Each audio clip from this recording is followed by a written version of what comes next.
Go. God level, you can tell him I said it. Level up. God level, you can tell him I said it. Level up. God level, you can tell him I said it. Level up.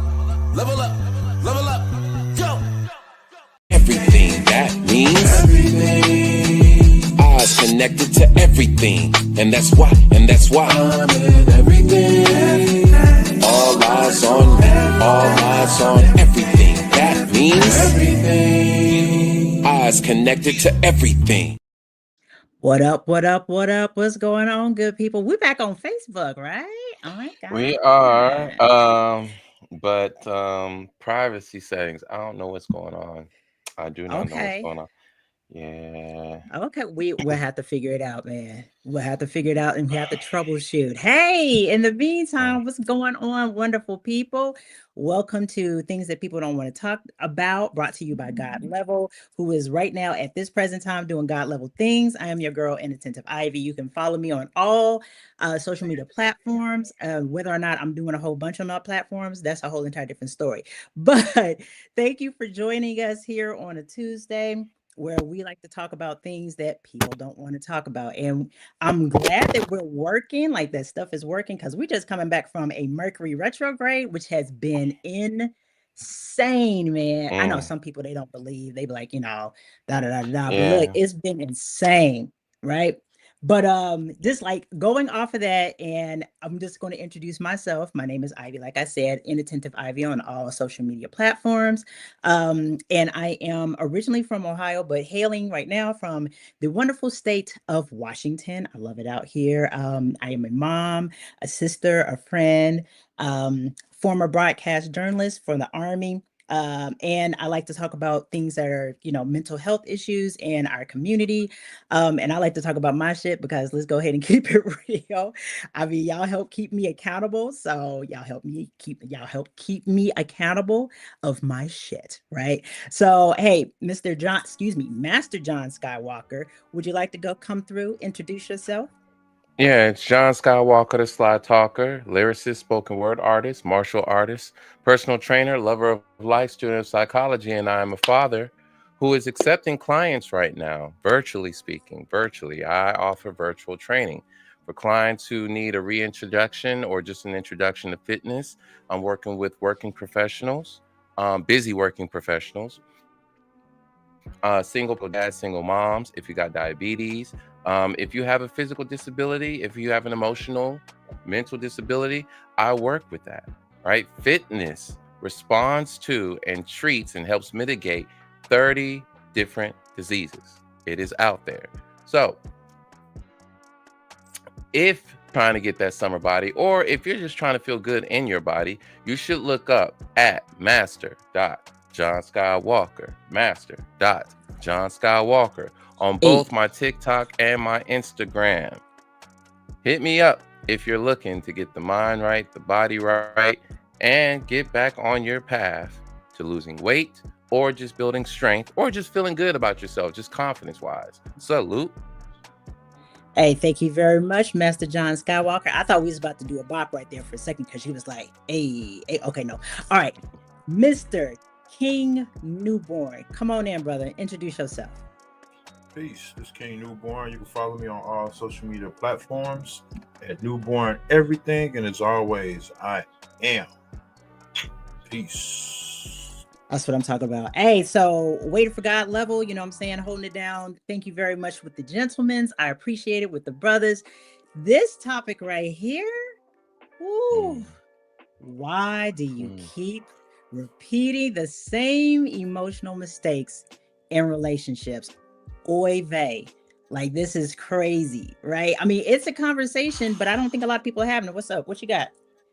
Oh man, I mean, well, when she came up with this last week, I mean, it was just in text, right? She texted the group, or did she text me first and then she texted the group? But yeah, she said she wanted to talk about emotional intelligence. Usually, God level gets in a space of just observing her surroundings, and then she gets inspired by it, and then that's how we come up with our topics because they are typically stemming from experiences that are very commonplace, but we don't give a voice to those experiences. We don't try to understand those experiences. And this happens to be one of them. It's a common occurrence.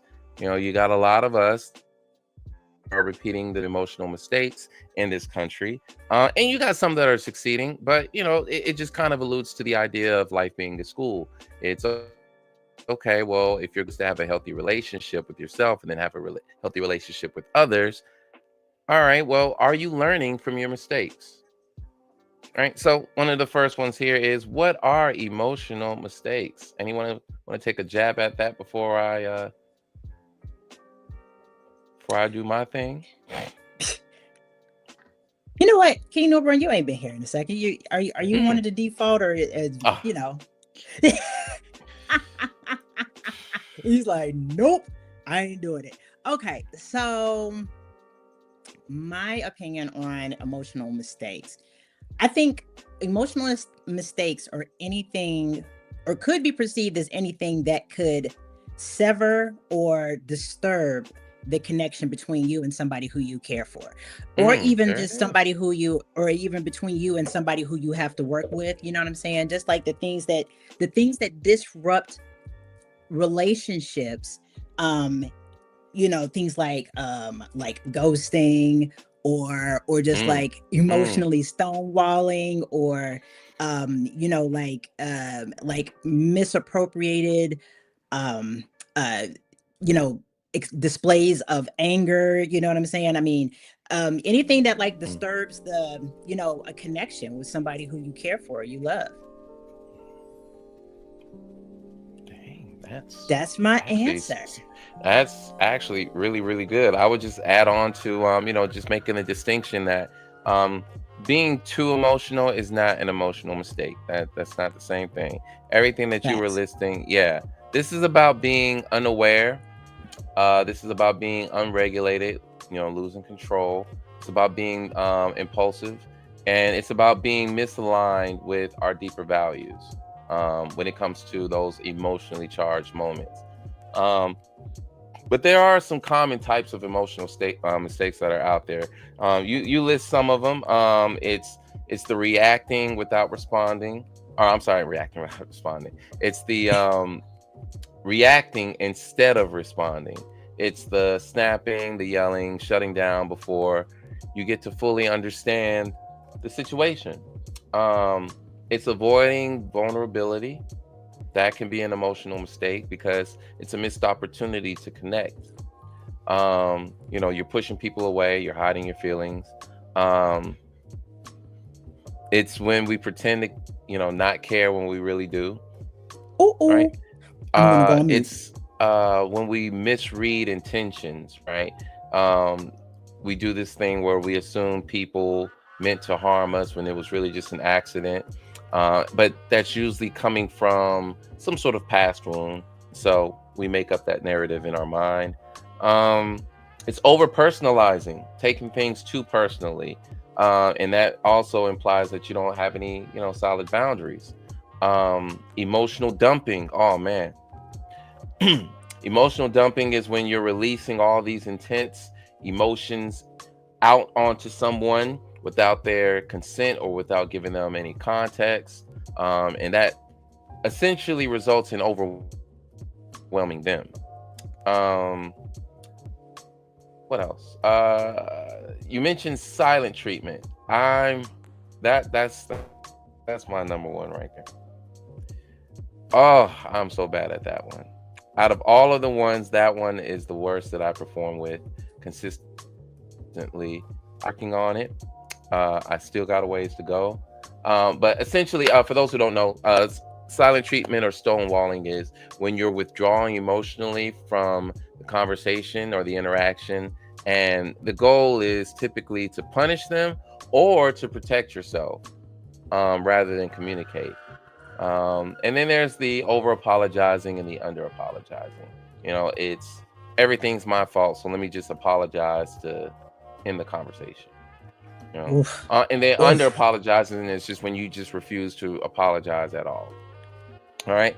So John, what qualifies an emotional mistake to be what it is? What qualifies as an emotional mistake in a relationship. So, key qualifiers. This is when your emotion overrides your will, your intention. Ooh. You're trying to connect, but your anger, your fear, your frustration, your disappointment, your insecurity took the wheel. If what you do, say, or express damages the trust or the safety, it could be through withdrawal too. It could be just how you withdraw. It could be deceit. A qualifier is when it's reactive, not responsive or reflective. So when the behavior happens impulsively, that means you didn't even think about it. You just, oh, and I was there. This is you not considering the midterm or the long-term implications of what your perspective or your behavior would, conduct. If it's misaligned with your values, if you're acting in a way that contradicts with how you really feel about your relationship, it's when you're being disrespectful instead of being kind, right? You're a kind person, you champion that, but you don't celebrate it, right? That's a qualifier. I think a nice, go ahead. No, I actually want to ask the both of you guys questions, because like you're speaking about it's a qualifier, like this is kind of what happens. You know what I found for myself, what happens is if you give real life examples. So do you guys have any examples of like what these types of things look like the stonewalling? Yeah, that's what the qualifiers do, right? It's because the thing is, we're trying to qualify it because there could be some that we didn't list. Right? And so understanding the qualifiers means that you're looking at like the texture of it. You're looking at the ingredients of what makes it an emotional mistake. And so we're looking at things like your intention. We're looking at the effects. Does it damage does it damage the trust or the safety of the relationship? Is it going beyond your intention? Like, I intended to do this, but I did this. Okay. So that means that you made a mistake because it didn't align with your intention, or it didn't align with your values. It didn't align with your character. It didn't align with how you typically express yourself. We're just trying to qualify it so that we recognize it before we go into the battlefield.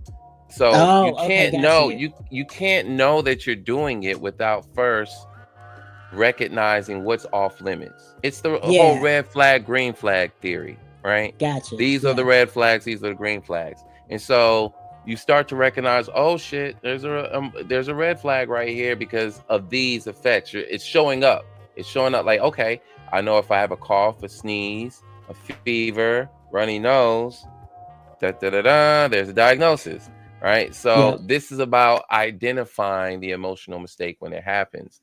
And then from there, you can decide what to do. You can decide whether you want to repair the relationship, abandon the relationship, so on. Okay. All right. I was just, I was just speaking for audience who might be coming in, because I'm going to use myself as an example. Like I, for a long time, until like these last like few years here, I was unaware of how, I'm an emotional creature. I will be the first one to say that I'm an emotional creature, right? However, my displays of emotion can sometimes be very internal, and I don't share them. And if I don't share them, that means that other people are left guessing, being like, okay, well, how do you feel about this? And then I also had this thing. Now, let me go ahead and point this out there. Ladies, if there's anybody who is out there listening, if you're a lady, people pleasing, okay? People pleasing and not really speaking on your truth, even though it's a trauma response, it can emotionally, it can get in the way of like the realism of a relationship, and that was one of my things too. Just like you said, John, and people be like, yep, no, that's fine. Like appeasing instead of really getting to the root of how they're feeling about things, you know? So I just wanted to point that out because, like you said, you were like, okay, what's the qualifying event? What's going on? You know what I'm saying? And let's go. And then we can go into what it looks like on the battlefield. Because some people, I did not know for the longest time what it looked like. I did not know. Like, I had no idea what it looked like. And then when it finally popped up, I was like, oh, when I started asking enough questions and doing enough work. Thank you, Kathy. I see you, Mom. I see you, Kathy. I see you, girl. But yes, it's like I had no idea. And I had to sit in some of my own shit to figure out what it looked like. So I just wanted to throw that out there. Yeah.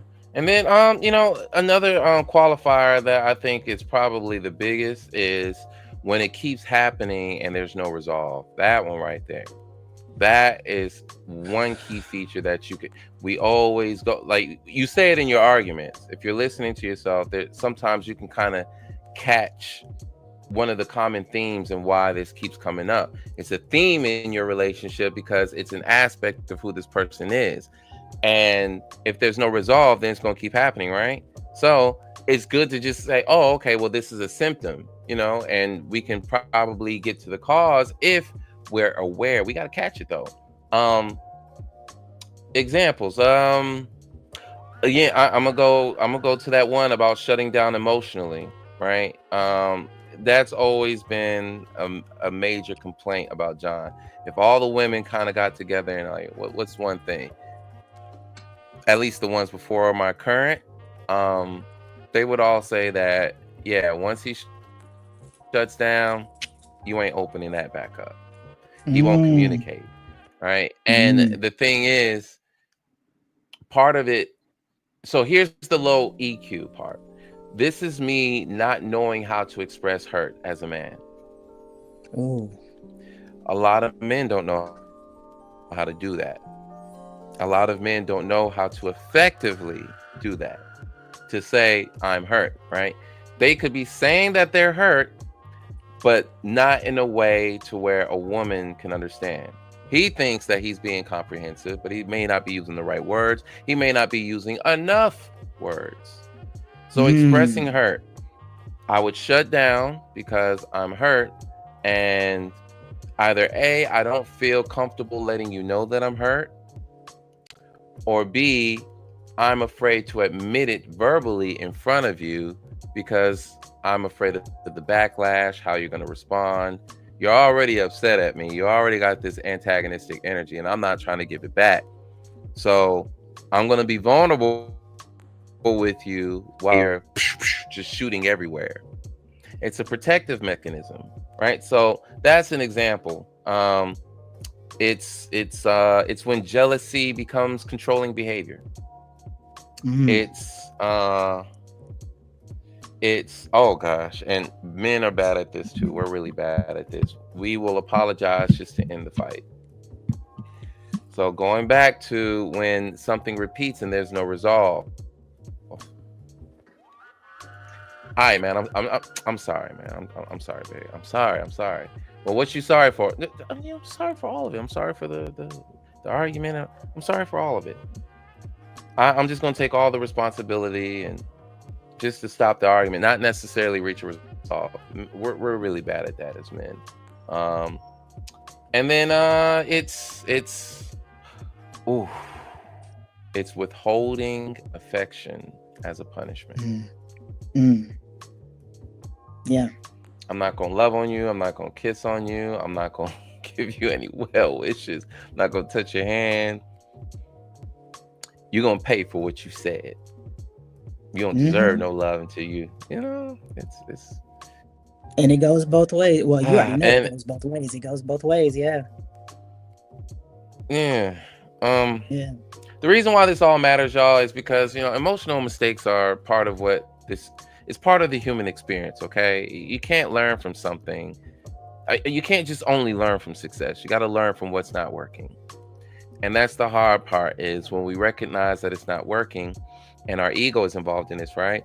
So that means that our competence is being challenged. We feel inadequate because we're not doing it right the first time. We got all these expectations on us, and they have all these expectations on this. So it's performance anxiety.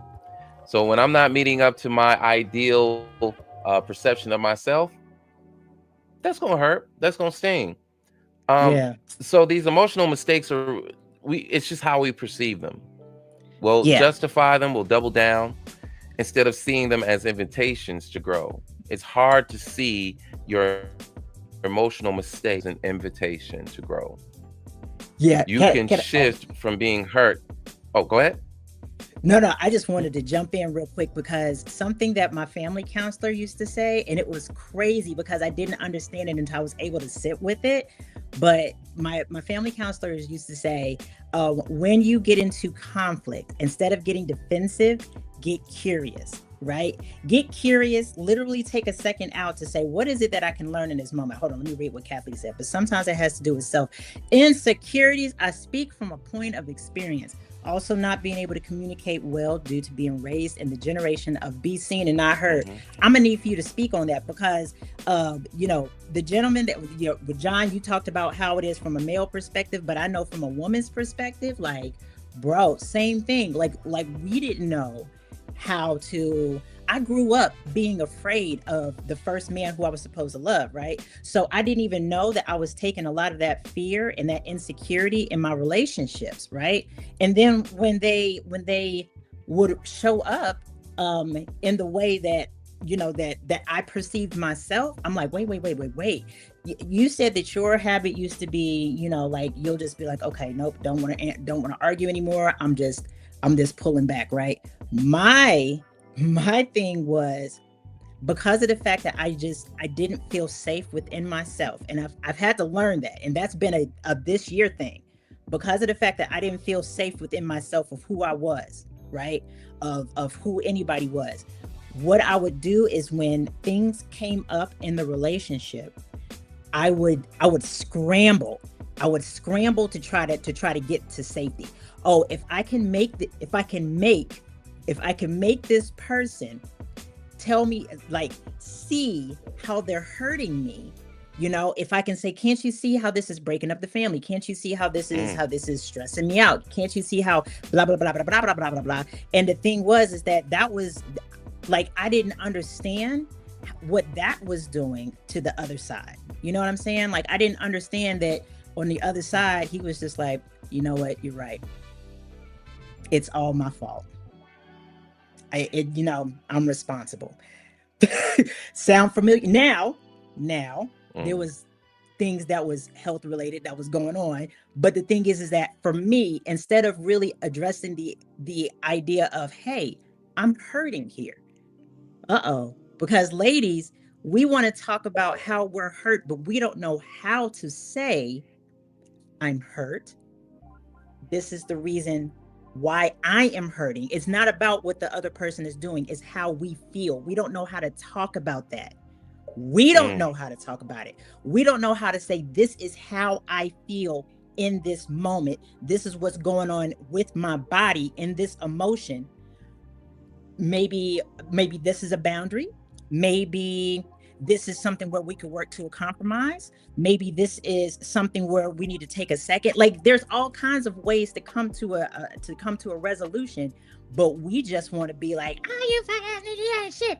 You know what I'm saying? Like, that happens a lot. So I'm just pointing that out because I'm gonna be accountable for my own shit and for my ladies. You know what I'm saying? Like, we can do better too. Yeah, don't just stop at the emotion, because that's a big one.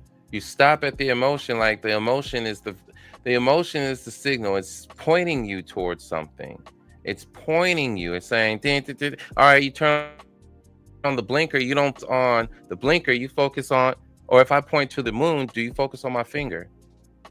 I'm pointing to the moon, or I'm pointing to the person. I'm pointing to the clouds, but you're focusing on my finger. I'm like, no. Look at the end of my finger. That's what your emotion is doing. It's pointing you somewhere. It's giving you more information about your experience so you can decide about how to proceed. So if you're angry, okay, what is that emotion trying to tell you? Is it trying to tell you that you need to change something, that something around him needs to change? Obviously, it's asking, or it's signaling that there's an injustice, but it's also signaling in an indirect way that something needs to change. But it's our responsibility personally to understand what these feelings are trying to convey to us, what we're supposed to do with them. It's not enough to just say I'm mad, because if I tell you that I'm mad, all right, I mean, I probably ain't gonna be mad in a day, a few hours, right? But some people recycle that anger, like, okay, I'm gonna hold on to this anger because I need the anger. I need to identify with this anger so that I can Uh-oh. treat them a certain way or have a certain level of control power. I need to be angry with them because this is the only way that they're going to respect. Ideas start to form around that emotion that aren't necessarily true. They could seem plausible, but they're not really true. So we got to be careful, ladies, at stopping at the emotion. Okay, you could tell me how you feel. What are we going to do about it after that? And a lot of the times, because you're so caught up in the feeling, you haven't thought that far. Or in your emotional toolkit, you don't have the neural pathway that says, after you feel this, do this. A lot of us don't have that, because you got to condition your brain to do that. Neural pathways. Facts. If this happens, what do you do? If this happens, what do you do? If that happens, what do you do? And we kind of prescribe, or we protest about what's going to happen if I feel a certain way. If this dude pisses me off, I'm gonna, if that happened to my mama, I'm gonna feel like, and then I'm gonna, that you're talking about your pathway, your neural pathway when it comes to your emotions, right? So understanding that you don't stop with the emotion, you're supposed to follow where the emotion takes you so that you can find a resolve. And then after you get the resolve, for the moment, hey, I'm sorry, I didn't know that made you feel that way. I didn't know that I was acting out of bounds. I was violating. Now you start to develop preventive measures. What's the change that I have to make? All right, we got a comment here. See, for me, I wasn't. Come on, I wasn't that's my boy from high school.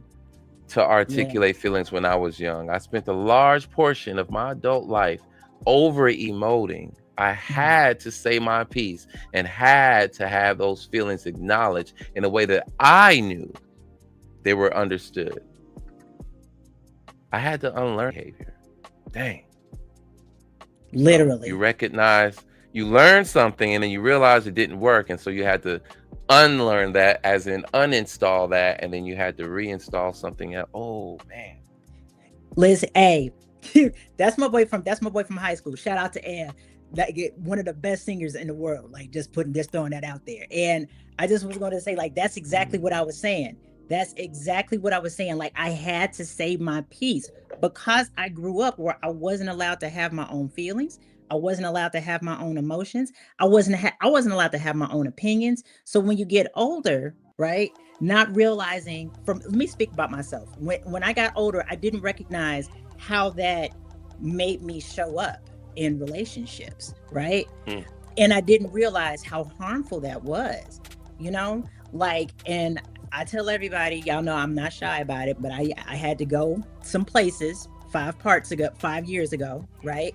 And I learned that place saved my life because that's where I started learning that these things are tools, that like all of the explosive emotions that I had either held in or either like brought out or whatever, they weren't even really explosive, to be honest. Like my thing, it was just like surgical precision. Like I would say something that was rude, right? Like that was my thing. But the thing is that I learned that there were tools that I didn't have to show up that way, because in the middle of my heart, like I'm a kind person. At least I like to think that I am. You know what I'm saying?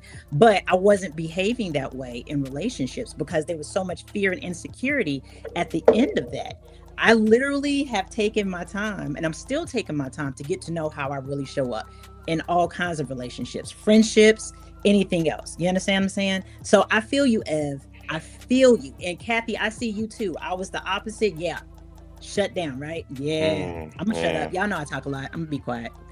King, why is it so hard to say sorry or admit wrongdoing?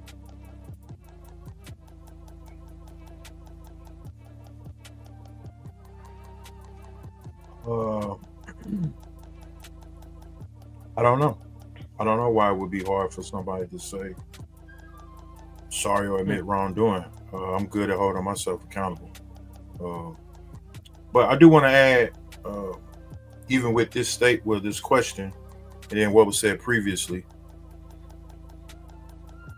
it's cool to know the emotion to move forward, but do we know the root that caused the emotion to even happen?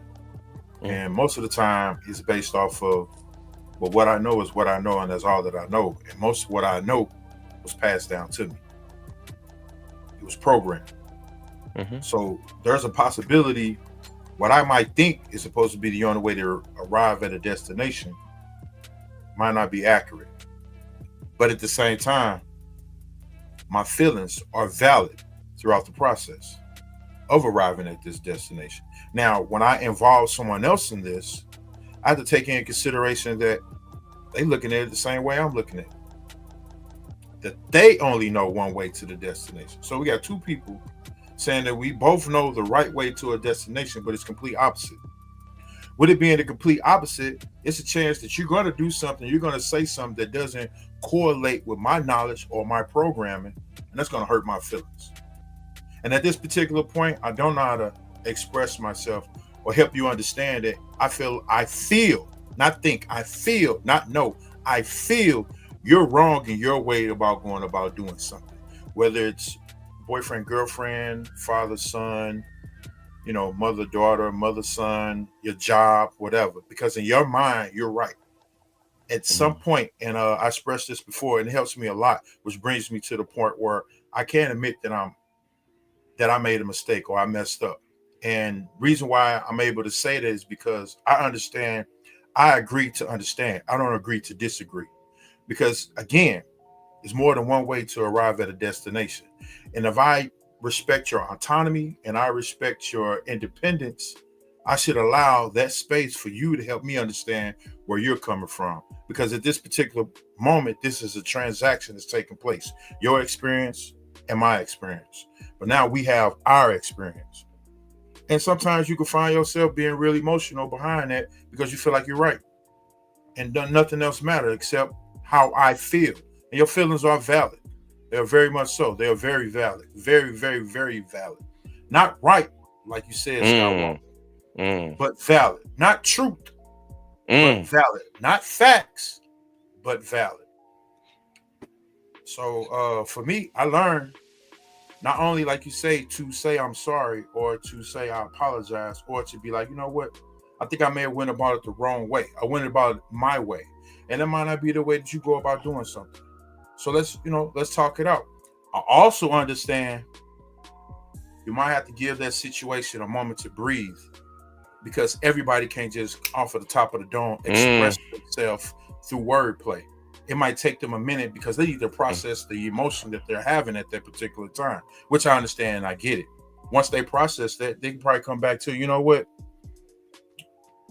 I get what you're saying, but when you did this is how it made me feel, and I didn't know how to react. Well, I reacted, but I didn't think about what was really going on. And sometimes it be tedious stuff. And when you take time to breathe, let the emotions die down and come back to it, you be like, man, we blew this up and we didn't even have to.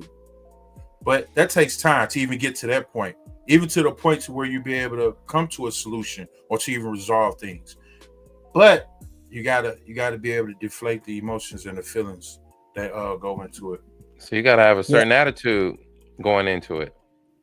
You got to have a complete understanding going into it that I'm trying to build something with you. And it don't matter who it is, because it's all transactional. What I'm trying to build with you, I'm trying to build on a concern. I'm trying to build on a loving and understanding. I'm trying to build to the point that you can trust me in my whole embodiment, that this is a safe space for you to talk about whatever it is you need to talk about.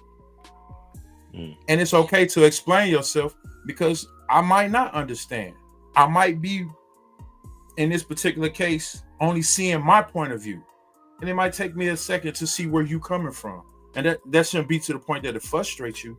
You should be open-minded just as well as I am, that I want to receive what it is you want to convey to me.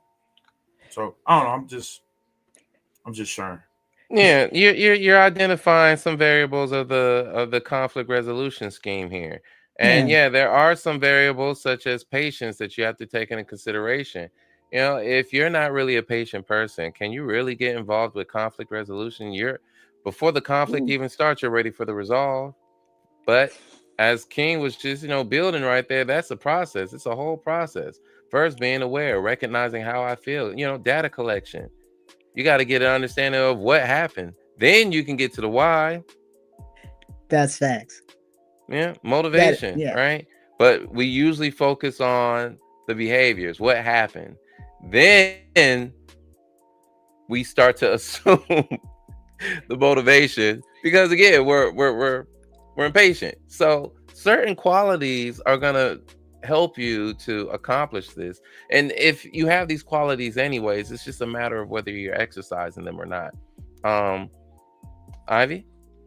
Oh no, I was just going to say two things, right? Mhm. It's okay. So something my sponsor told me. She was like, relationships are a series of agreements, right? They're a Okay. series of making agreements. Like, and when she said that, it blew my mind because I was like, something, I'm like, it really, really is. With sometimes you build into your agreements that if another person is perceived or not perceived, or if another person is, feeling some type of way, you can say, here's our agreement. We'll talk about it. You shoot your line, I'll shoot my line, and then we take 10 minutes out to go think about it. We come back in 10, and then whatever it is that we decide to in the middle, we come back and say, I'm sorry. Like, and I'm just saying, like, it's not really sorry. It's not really hard to, like, like that takes, I think that takes a level of leaving your ego at the Hmm. door Okay. sometimes to get to one of those spaces, right? In order to be able to be like, all right, like I can, like this is a perfect time where that kind of stuff can happen, right? And something else that I learned, just Hmm. about relationships in general, coming through all of that. Oh, many fights are about unmet emotional needs, Mm. not surface disagreements. Right. Thank you for popping that up because I Mm. really wanted to get there, right? Here is another thing, and I will just talk about myself. And I had the thought, and then it popped out my brain. Y'all know how I am. Ladies and gentlemen, if this applies, we cannot make other people responsible for our emotions. Right. Right. I will Right. say that again. We cannot make other people responsible for our emotions. Feelings, just like John said, they are a navigator, they are a direction. They tell you which way that you're supposed to go, right? Love thrives in vulnerability but dies in defensiveness. And those are the emotional mistakes, because that is, come on. Shout out, bro. Shout out. You know what I'm That's saying? Like tough. that. It is though. And the vulnerability I want to talk about, like, because that's a skill that can be learned, as well as agreements, as well as all of those things. Vulnerability is not just being able to be like, there's a difference between transparency or honesty and vulnerability. Transparency is honest, and being transparent or being honest is, today I went to work, I had some lunch, I had a meeting with my boss, and then I came home. That's transparent, that's honest. Vulnerability is what are your emotions behind it? What is up under there? How do you feel about it? I had a meeting with my boss, and I'm afraid that if my performance doesn't pick up, I might get fired. I'm afraid So that I'm power that all or nothing. dynamics are a variable too. Come on, man. Come on. Power. Ooh, empower. Power. Ooh, Yeah, control that's is that's a not power power, dynamic. people. Yeah. Come Yeah. on, control is But not this, but power. this, but this man right here holds the power to whether if I'm gonna get, some more of these checks or not. Woo. I have a quota to meet, or I have to act a certain way, or there's some things I just can't say. Otherwise, he gonna bye bye, right? And there's some Power fear dynamics. associated with that. Yeah, there's some Yeah. fear associated with that. I wanted to tap in on that ego just a little bit more, right? Just to apply a little bit more pressure right there. Um, and this is just one slice. This is just one explanation, one account. Um, our self-image, our self-esteem is very much tied into this a lot of the times. So if you see yourself as a good person, you see yourself as kind, compassionate, empathetic. Let's say you see yourself as empathetic, competent, and in that moment you don't see yourself as being that competent. You see yourself as being incompetent. You'll see yourself as being the good person. It's hard to accept that, assimilate that into your ego. Okay. You already have an expectation of yourself. You already have an image. So you're comparing and they're making the claim. Here you are denying or either justifying or saying that their interpretation is wrong. And this is a normal thing to do. You know, you're debating here. You're getting feedback from each other because you're trying to harmonize and figure out, hey, am I right? Are you right? Like, okay, well, we need to get accurate on the information. You know, you're trying to figure that out. That's what the conversation is about, which is why the conversation has to go. Just imagine that you're going to court to be on trial for something and you keep stalling on your court date. Trial will never reach a verdict, will it? Because you keep pushing it out. So here it is. You have this emotional dilemma and you don't communicate with your partner because you're trying to punish them for what they did to you that they don't know about. It's a very easy mistake to make. It's a thing that we gotta learn. All right. So the thing about our ego, we're trying to preserve our self-image. Anything that's not aligned with that, and it also kind of indicates that we haven't fully accepted that shadow aspect of ourselves. Because if it's true, if there's some verity to it, if they got evidence and they showing it to you, and it's right there, like, yo, you just did it again. Okay, I tell you what, let's record ourselves having this conversation. And then it's right like, now look at yourself, listen to you. Listen to yourself. All right, you know what? You still don't. All right, wait a few days and listen to it again. The idea is for you to really look at it, right? And just give it a fair shot. It's hard because we're trying to protect ourselves. We're trying to defend ourselves against this atrocity that they're trying to say that we are. And we are. So, you know, we're afraid of shame. We're afraid of rejection. We're trying to protect our ego. It's guilt, it's remorse, it's uncertainty. Oh man, it's uncertainty about what's going to happen. Uncertainty. Yeah. The discomfort is man. It's a signal, right? It's an opportunity for us to restore the trust, show some empathy, and allow some healing. And the irony of it all is that the very thing that we fear, which is, you know, losing respect, if I admit to, like, if you do it sincerely, you usually get the respect. But I also understand we are afraid because we've had experiences where you acknowledge what you did and they double, triple, quadruple down on it. They rubbed it in there. They rubbed it in your face about how wrong you were. Instead, all right, man, all right, chill, all right. You have an experience like that, just one of those will make you like, oh no, this will never happen again. I will never be this vulnerable and allow someone to push my wrong in my face like that. Like, you didn't have to do that. I already admitted that I was wrong. So yeah, there's a little bit of trauma behind that. Next question.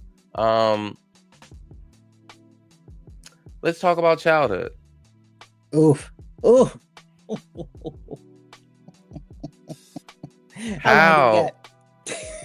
How do unresolved childhood patterns show up in adult relationships? So our gracious audience members kind of, you know, hinted at that. You know, starts as a child and we just keep rehearsing until we get into adulthood, right? Because it's like, where did it come from? You've been practicing, you know, all your life to, you know, even up here. And had no idea. And we're just testing it out just to see if it works. And sometimes we're not honest about whether it works or not. We think that it works, even though it don't. Evidence is right there, but like, nah, I like doing it though. I don't want to stop doing this. You know, I like this. Makes me feel powerful. Yeah. Ooh. Yeah. Makes me feel powerful. Makes me feel safe. In control. Makes me feel in control. Because, come on, let's talk about it. Some people out here are not necessarily looking for relationships for healthy love. You even posted that question, John. And I was like, bruh, Like you have, you know what I'm saying? It's like once again the rehealing. Healthy relationships, and I will say this again: healthy relationships take vulnerability, and vulnerability will leave your ass chicken ass naked. You understand what I'm saying? With no fucking feathers, and you out there like, oh wait. Vulnerability takes exposure. It takes exposure. It takes a trust that you have to have in yourself. And it has to take a trust that at the end of the day, you put yourself out there. It may or may not. You know what I'm saying? So I will say it again. And the exposure does not come like the self-protected ego. It can't live in there. And the patterns, a lot of times, they mitigated. They went from the childhood patterns. They went from being in a mode of survival, right? Being in a mode of survival, and then growing bigger, but yet staying stuck because you're like, this is what kept me safe. Is what kept me in control. True strength is not and never falling, but kneeling quickly when you do. Pride builds walls. Humility builds bridges. You grow when you let God turn your wounds into wisdom and not weapons. Wow. Where's the point? Rapping. How do you know that? Man, I'm telling you, bro, you are spitting today. But I'm gonna ask you out there, how do you know that your wound is wise and it's not a weapon? Because some people think that their wounds, they're like, oh no, this is all the wisdom. Oh yeah, I learned such and such and such and such. Did you? But did you? Do you understand? Like, do you, like, let me ask, okay, if you're out here watching, are you aware of your patterns? Like, are you aware of all of them? And what happens when that pattern is kind of like, here you go, and it's brought to you and you're not ready for it? Because that's where the ego meets the road. What do you do when it's handed to you? Can you look at it? Can you look at it? But like you're hinting, right? You're hinting at it though. A lot of us are asleep, yo. A lot of us are just cruising through these relationships. We're in cruise control. Come on. You know, it's the same. It's the same loop. You know, I know I'm gonna get in here. I'm preparing for the ending. As soon as I met you, I already knew the ending. I can't admit it out loud. I can't admit it out. My ego won't let me. But I knew the ending of this relationship before it happened. I was lying my ass off through the whole thing. I knew the demise was gonna come, and I knew why it was gonna come. But I just probably was hoping for something different. You want to hear something that I just, this is the conclusion that I heard from somebody else, and I was just like, whoa, right? Healthy relationships are not about necessarily trying to convince the other person to change. It's about realizing that you got to start with your star player first. And if there are conflicts, the conflicts start with you. Do you understand what I'm saying? Like, a lot of people, they think to themselves, oh, I just need to change their mind because they just need to fit my will. You know what I'm saying? Like whoever that is, male, female, you know, for those other couples out there, whichever. But the thing is that you get some people who are like, I just need to find a nice man, or I just need to find a nice woman. But the thing is that player, it starts with, you know what I'm saying? Like it starts here. It really does. It starts here. Like I don't. It's not about blaming yourself for anything. It's just seeing how am I showing up? Like, and if this is something, like, if this is this helpful? You know, I'm gonna be quiet. I'm just You want to respond to that question, King, or you want to keep it? You want to go ahead and roll into the next? It don't become a pattern. It's just learned behavior. It's just learned behavior. And when you're a child and you're still up under the rule and thumb of your parents,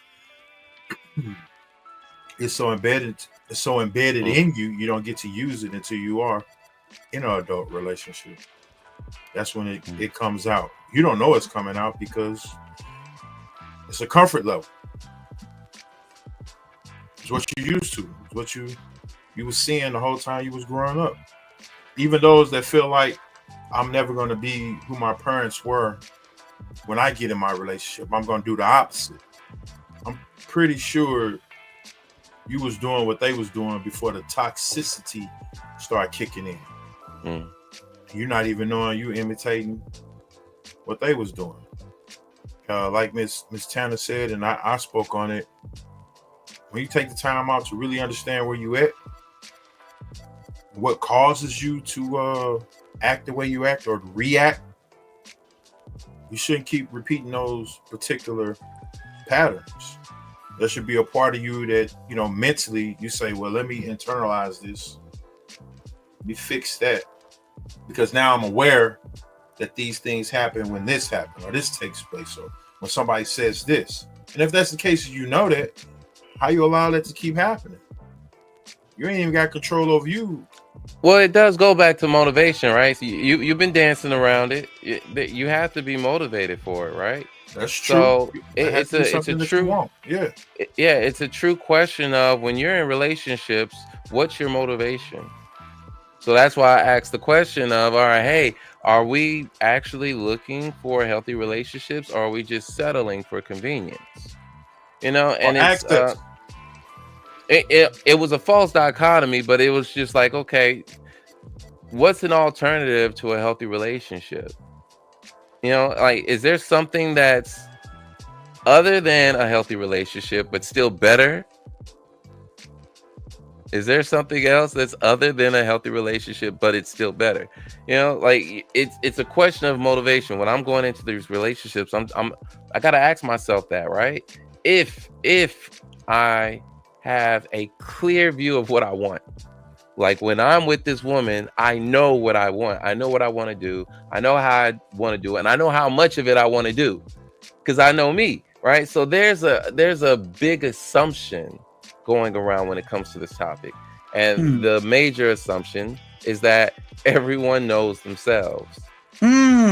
That's the assumption. Okay. That's the theory. But a lot of people don't know themselves, and therefore they don't know what they want in a relationship. They know what feels good, and that's about it.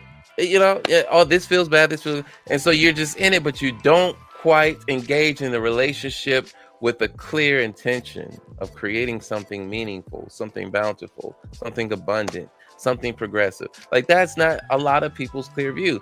We have a lot of fantasies out there, right?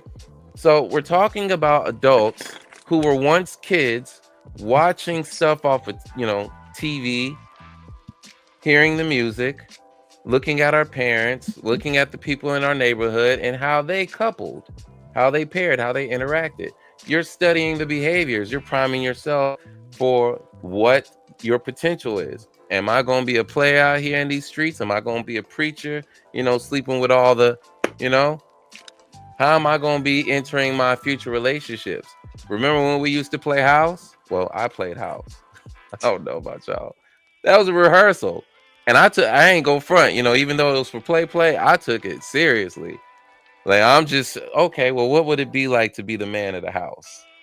So there it is. I'm what was it? 10? I'm like 10, thinking of what it's going to be like to be a man. I'm building my archetype at that age. Kids are doing that at their own level. Some are doing it at a much, much later time, and some are doing it very early. So, we have to evaluate motivation. Like, why are people in these relationships? It's a King. I still say your daughter brings somebody home. Your daughter brings somebody home. You know that question you're gonna ask. Hey, let me holler at you real quick. What's your intentions with my daughter? That's the question, right? Yeah, that's the magic question. Yeah. What something? A better question would be, what is your motivation? Yeah. You know what I'm saying? What's your intention? What's your motivation? Yeah. Because I want to piggyback off of what you said about like fantasy and fantastical thinking, right? Mm-hmm. I don't think people understand what fantastical thinking looks like in a relationship. Like, I really don't think that they understand. I will be, listen, we keeping it a buck. Where's my thing? We are keeping it a buck right here. I will be the first one to tell on myself. right? I did not know what fantastical thinking looked like in a relationship. Like, I heard people who were like fantasy addicts, like, you know, like they would always dream up, oh, I want the perfect man, da da da da da. No, fantastical thinking is knowing who the fuck you got and being like, oh, but they're capable of making 6 figures a year if that's your thing, or being able to say, Capitalism oh, has entered the chat. come on, bruh. I'm just saying, some people show up like that, or they're telling themselves, they'll be like, oh, this person, I'm looking at them and they're capable of meeting my emotional needs, but they haven't been able to show the evidence that they're able to meet an emotional need. Yeah, you understand what I'm saying? Like, it's like, that's what fantasy looks like. Like, I get we call it. Oh, isn't this akin to delusions too? Like, are they cousins? Bruh. I mean, because they're the Lulu. Listen, like I said, I will be the first one, right? The first one who will be like women fall in love with a man's potential, right? But not understanding how much of that is potential and how much of that is some shit that you throwing on him that he had no intention of fulfilling. You know what I'm saying? And what is it that's missing about you that this person has to have X, Y? Like, they have to have something that they don't have. And instead, you're just not taking the man who he is. Women too. You know what I'm saying? Like, men do this stuff to women. Oh, she got to have a big booty. She got to make sure she stay in a size 4. She got to make sure she cook every night. Bitch, what the I'm sorry, my bad. Is this what's happening right now? You know what I'm saying? I mean, and where's that space for people to grow, for people to change, for people to, you know, fantastic. Yeah, it's a misunderstanding though, right? Yeah. I mean, that's where the miscommunication is, because it's a misunderstanding. I think it's more so of your expectations. Yeah. That's tied into your understanding, right? Yeah. Because it's like it's a blanket. It's like a blanket statement. How do those, like that one man, how does he look at women in general? You know, it's that question. How does she look at men in general? Where did you get your understanding of how a man operates, or how people operate? Where did you get your understanding? You know, and if you ask them that question, but see, that's the thing. We don't have to ask those questions. You don't have to ask those questions anywhere. So therefore, it can remain untethered, unhinged, because there is no challenge to it. It's not going to manifest anywhere. You ain't going to talk about that. We ain't going to talk about that delusion you have. You're not going to talk about that. Well, if you do, it's going to be for entertainment purposes only. But you serious. You serious though. But they don't understand. Like, there's a difference between preference and delulu. People like, oh God. Okay. But again, you know, if you're we're talking about the characteristic of a narcissist, right? They may genuinely feel with all of their feeling like, yo, I don't understand. It does not compute. Like, I deserve this. And you're like, you okay, wow, that's a person that believes in themselves. Woo. But then the question arises, okay, well, where in your reality is it getting fulfilled? You're suffering over here because what you believe is not aligning with what's in front of you. So you know, now that's an emotion that you're not processing. Of course, you're not processing that emotion. It's there, but you're not processing, you know. And so here it is. This is what's happening in adulthood, right? But let's keep it pushing. You know, we're getting close to our end here. What does emotional intelligence look like in a healthy relationship? This is the question we all really need to hold on to for a good while. We need to digest this one. What does it look like? What's the blueprint? For me, the blueprint is being able to do a self-eval of self. A major checklist, because if I can't do inventory on me, how can I do inventory on somebody else? And that's real important. And most of the time, during specific and situational points, when you do self-eval and you check yourself, it'll leave you speechless in a lot of situations or occurrences that you get involved in. what can I say? Because I'm too busy trying to. Dang, I just did that. Shit. Like, why would I? But I got some more work to do. So I really can't even chime in because I'm still working. I'm still doing what's necessary so I can be what it is that I feel I am, not think I am, what I feel I am, versus like what the Skywalker said, my reality or what I currently am. That right there, that's, you know, we play with the word, but that is delusion, you know, unfortunately.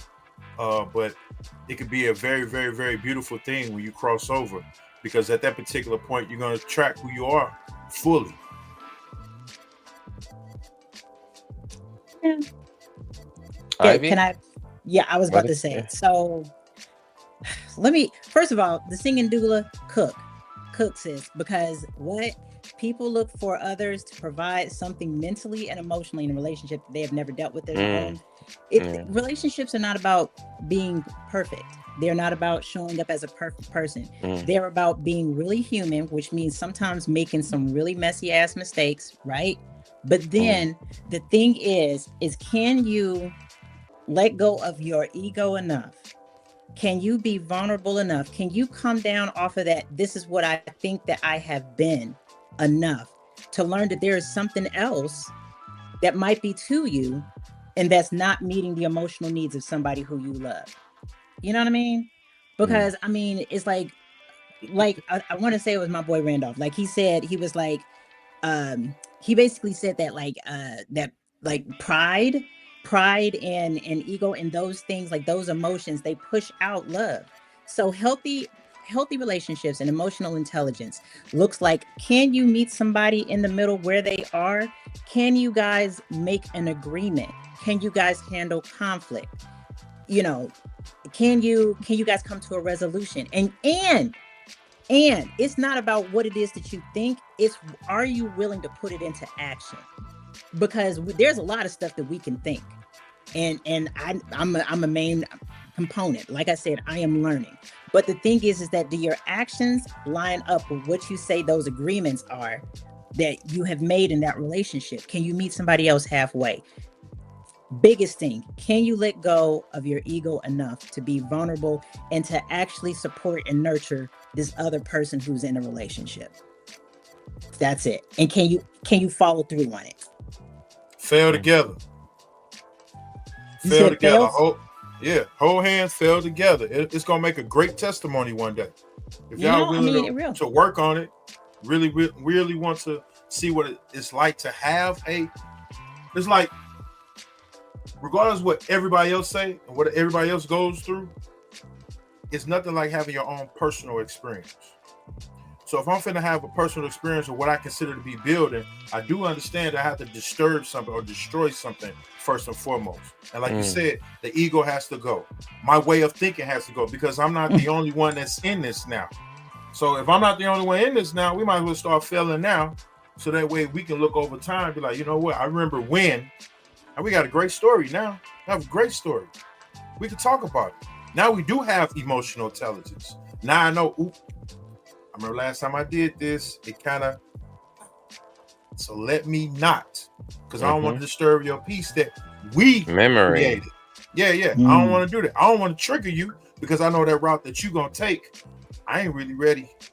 I ain't got the armory, but I do know if I do this, man, we're going to have a good night. I might get a back rub, you know, pat me on my head. Good boy. You know what I'm saying? Go to the corner. You in timeout. Not pat you on the head. Oh my God. Or you can learn who you are. But it's not mandatory. It's not mandatory. Yeah. Man. Very true, man. It's not mandatory. You can learn a lot about yourself. It's not mandatory. You know, if it was one of those ordeals where it's like, hey, before you get into a serious relationship, you are required to know yourself. Now, we got to establish, you know, parameters for what that looks like. How do we know if a person really knows themselves? The signs will come out. They'll pop out. The signs will pop out. Yeah. Yeah, the wise thing to do, and that's what I told my son years ago. Like, hey man, you're not missing anything. They out here. They ain't going nowhere. You ain't got. Yeah, I learned that the hard way, son. Yo, you will be a lot stress free if you just deal with yourself first for a good while, and that you really know yourself for so well that whoever you attract is just going to be in alignment with who you are. So there's not going to be that much guessing. You can trust it because you trust you. Like that. When I laid it out to him like that, and it was just a seed back then. Okay, it was just a seed. So I'm just hoping that that seed is taking root and it's going to produce its fruit later on. Um, Emotional intelligence looks like self-awareness. It's when we're both recognizing our emotions and our triggers. Um, so, for example, I feel irritated after a long day, or maybe it's too much noise. Wife notices it. I communicate it calmly. I'm feeling a bit off because work was a little rough or it was too noisy. Instead of snapping or withdrawing. Mm. And for me to say that part's hard. So I just want to also acknowledge, as I'm saying this is not going to be easy, y'all. Emotional intelligence in relationships is not easy. It's rewarding, and it's rewarding with someone who's compatible and who is intent on doing the same thing with you. So if this is something you both need to establish early in the relationship. This ain't something, I mean, you can do it later, but there's a little less impact with that, because it's like, oh, now you're just introducing this. Yeah, I mean, I want the relationship to grow.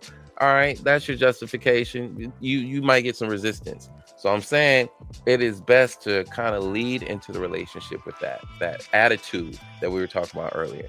You have this attitude of, I'm gonna do what it takes to make this work, as long as you're doing the same.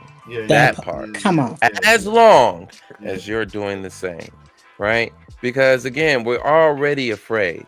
We're already acknowledging the risk here. Like, yo, you moved in with me. Hey, I moved in with you. Man, I really can't afford for us to break up. I can't really, the money that I'm making, I kind of need you. I kind of need you. Worst place but to I'm be. afraid to say that, though. Mm-hmm. Even though it's true, especially as a Black family in America. Come on. Especially as a Black family, I'm afraid to say that. So it looks like self-awareness. It looks like empathy. We're talking about actively listening to each other, validating each other's feelings. You don't have to really agree.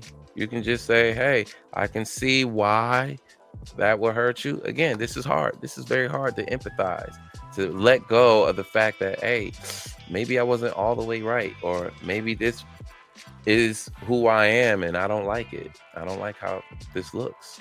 So I feel really, shitty about this right now. Okay. You're going to have to process that separately. Empathy is saying, hey, all right, I can see why you feel that way. All right. Doesn't mean right or wrong. Doesn't mean you lack power. That's the hard part, is getting past those ideas. Those ideas are coming in and they're not true ideas. Just saying that, yo, I could see why you feel that way. The other person just, oh, thank you. I was you were holding on to that. It looks like effective communication.